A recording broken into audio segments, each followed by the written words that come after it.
Okay, let's go. Salut les gars, bienvenue dans l'Injamti MS Sport TV. Donc ñu ñëw ci le débrief match bi doon diggante Real Madrid ak FC Barcelone. FC Barcelone moom moo remporté di match boobu muy la finale de la Coupe du Roi. donc Barça moom moo jël ndam ni moo gàddu li di Coupe du Roi bu Espagne boobu lay donc gagné ci Real de Madrid 3-2 match bi comme ni nga ko waxee ci prolongation bi la décidé match bi nag ñu wax ne différent ak yeneen match yi doon am diggante Real Barça cette saison maanaam classico yi xam ne jotoon na fi am match yi ne Real Barça dafa doon gagné lu yaatu mais cette fois-ci c'était serré match bu serré la woon yombul woon parce que benn bi moo nekk écart bi booy rappelé wu yeneen match yi 4-0 ak 5-2 mais puis donc benn bi moo nekkoon différence bi parce que 3-2 le match bi mujjee match bi jàng bi ci def mooy ci première mi-temps bi yëm nañ ne fi très grand Barça et un Real très limité, un Real inexistant. Après mi-temps bi Real Madrid existe wul c'est le Barça qui a fait le jeu. Barça monté bal bi football lu ko neex daal di mener 1-0 dañ la score aurait pu être même plus lourd que 1-0 bi mënu ko ëpp et aussi nañu premier mi-temps mu na fi arbitrage boobu nekk c'est trop sévère quand même à l'encontre du Barça. Premier mi-temps bi arbitrage franc yombul woon beneen c'était trop sévère ci côté Barça gis nañ notamment la faute de Tchouaméni, je pense sur le niveau bon là ça méritait mieux qu'un jaune tamit des pénaltys sifflables c'est sifflable donc s'il y avait fait personne n'aurait crié au scandale donc dans le premier temps bi l'arbitrage était trop sévère ci côté Barça donc après moom yombuloon benn yoon métti na lool ci côté au Barça mais nag li ñuy wax ci jeu bi le Barça a dominé la première mi-temps donc largement le Real Madrid était inexistant booy ci di gis les gardiens du Barça parce que feeñul ci première mi-temps boobu donc vraiment bien pour les Catalans et puis magnifique de Pedri moo dugal bi bu rafet sur une passe de Lamine Yamal donc il fait le travail sur le côté droit pour déstabiliser la défense madrilène et qui sert Pedri aussi qui s'applique très bien donc Pedri de retour bal bi mu donc il dit beaucoup une frappe imparable magnifique bi donc Pedri joueur hyper talentueux joueur qui ne fait pas du bruit mais qui est excellent le moment Pedri vraiment c'est l'un des meilleurs milieux de terrain au monde voire l'un des meilleurs joueurs au monde. Pedri c'est un joueur ballon d'orable vraiment il a potentiellement c'est un ballon d'or il faut le dire avec talent bi xam ni mu ko ne moom Pedri donc bien sûr ci première mi-temps bi le retour des vestiaires foofu nekk Real Madrid def andi beneen xar kanam notamment avec les changements yi xam ne Ancelotti def na ko avec notamment la rentrée de Kylian Mbappé bi Rodrigo muy xam ne fantomatique dafa génn Kylian Mbappé daal di dugg foofu ne gis nañ impact boo xam ne def na ko yaay vraiment changement le Real Madrid nekk ci benn temps fort et Mbappé qui faisait beaucoup d'appels Mbappé sax ne day répéter appel yu bëri mu daal day soral défense et aussi la vitesse donc bu mu duggee dafa changer match bi vraiment il faut le dire ça a changé. Barça était la défense barcelonaise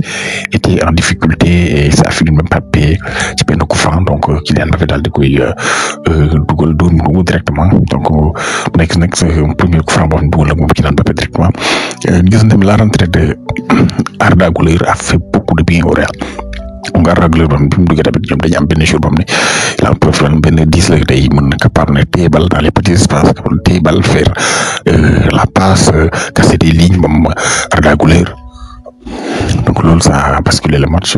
li di mën nañ ne ascendance bi dafa changé parce que là le Barça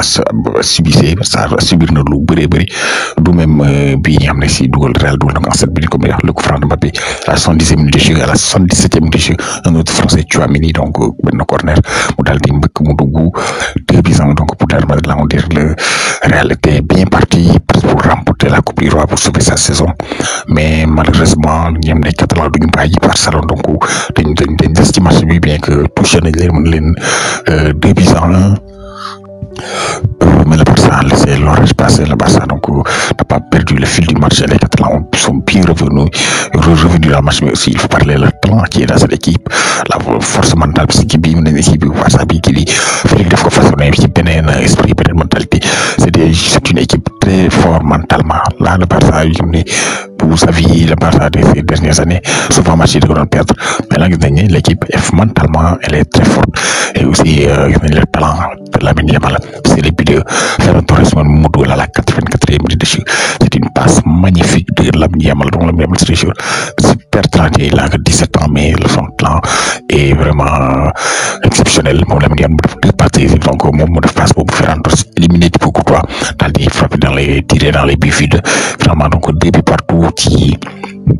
la nekkoon ci mag bi boobu ne mu nekk ñu nekk à égalité 2 buts partout. Real Barça nag dafa amaat benn penalty bu daf koy siffler finalement annulé ko après vérification ci VAR bi donc loolu ci tentation bi la 95e minute de jeu donc Asensio def benn faute ci Rafinha bon arbitre sifflé penalty mais malheureusement après bu mu demee VAR pour le Barça kii di adul def ko daal di annulé donc penalty bi c'est discutable il faut le dire c'est vraiment discutable dañ ne yeneen foot yi nga xam ne amoon na ñoo gënoon a leer que foot boobu la man d'après man sama analyse donc ñu terminé match bi donc depuis partout bon ñu dal di dem ci les prolongations nañ dans un premier temps li di baisse de régime dafa amoon donc rythme bi dafa baisse woon tuuti puisque jour yi commencé woon nañ sonn changement yi commencé woon bëri mais liñ ciy jàngal aussi prolongation yi le Real le Barça n'avait pas perdu sa fraîcheur et le Barça était beaucoup plus présent beaucoup plus pertinent et les Catalans ñoom ñoo am occasion yi gën a dangereuse et ils seront récompensés malheureusement sur une erreur de Luka Modric donc benn passe bu mu doon def malheureusement passe rete mën nañu participe la def kii di Jules Koundé récupéré balle bi daal di frappé daal di dóor ci gars yi donc et aussi abattre kii di Thibaut Courtois donc c'était le but du chaos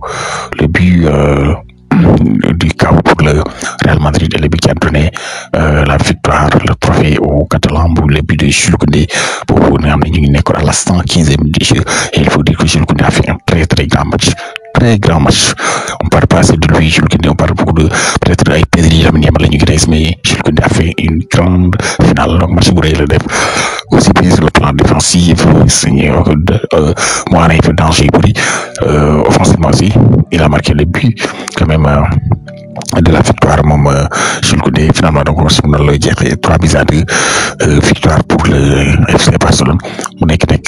deuxième trophée am na Barça am na ko ci saison bi les 4 ans yaa xam ne dóor gagné nañ Super Coupe d'Espagne dóoroon Real Madrid en finale donc dóoroon nañ Real Madrid tey jii ci finale Coupe du Roi daal di jël trophée bi jëm na ñoom ñaar rek dese nañ Liga bi ñoom ñaar ñoo koy xëccoo te war nañ daje encore le 11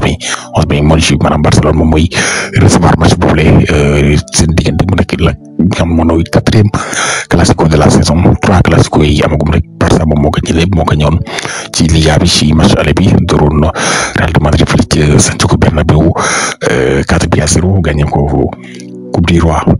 Coupe d'Espagne Super Coupe d'Espagne du moins 5-2 donc tey Coupe du Roi bi Barcelone gagné war ko muy 3 classico yoo xam ne jot na am mu des le dernier classico le 11 mai boobu nekk ci xëccoo li di championnat bu Espagne ci Liga bi la. comme nañ ne match bi scénario noonu la demee woon gis nañ ne que Real Madrid en deuxième période meilleur Real Madrid qui a fait jeu égal avec FC Barcelone parce que foofu ne ni système bi dafa changé léegi Ancelotti dafa dindi 4-4-2 bi nga xam ne Vinicius dugg ci kaw amul kenn ko xam ne mu doon alimenté gis nañ Arda Güler bi dugg na nga fait l'animation Mbappé aussi qui a créé beaucoup plus de profondeur appel yi gën a bëri donc il y avait vraiment match mais finalement le Barça a gagné 3-2 et donc c'est mérité aussi pour les Catalans qui ont fait une très bonne saison et grâce à aussi leur coach Hansi Flick. Hansi Flick vraiment c'est un très grand homme Hansi Flick coach hors pair moom moo changé cette équipe du Barça parce que Barça bi c'est la même effectif bi que l'année dernière seul dernier moom moo ci yokku donc ñi fa nekkoon daaw ñoom ñi fa nekkat donc mooy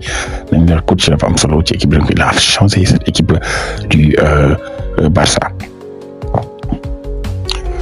Bon, on termine avec Nicolas Jackson ak Ismaïla Sarr il faut ñu wax ci ñoom parce que les deux internationaux sénégalais ils ont brillé tey dañu brillé foofu la ci Angleterre Nicolas Jackson a donné la victoire à Chelsea mu doon joué ak Everton de Gana Gueye de Iliman Ndiaye donc moom mooy Jackson moom moo réussir jël ndam ci kanamu deux compatriotes yooyu lay moom moo marqué benn bii ba am ci match boobu parce que Chelsea bi 1-0 la gagné Chelsea fi mu nekk nii ñëw ci 5e place bi qualificative ci lii di Ligue des Champions champion bi, donc bravo à Nicolas Jackson. Ismaïla Sarr aussi dafa doublé, ça a marqué 2 buts aujourd'hui en cup, le cup la Coupe d'Angleterre. Place moom moo jëm gagné 3 buts à 0, donc moom moo doublé moom Ismaïla Sarr. Donc les gars, c'était tout pour aujourd'hui.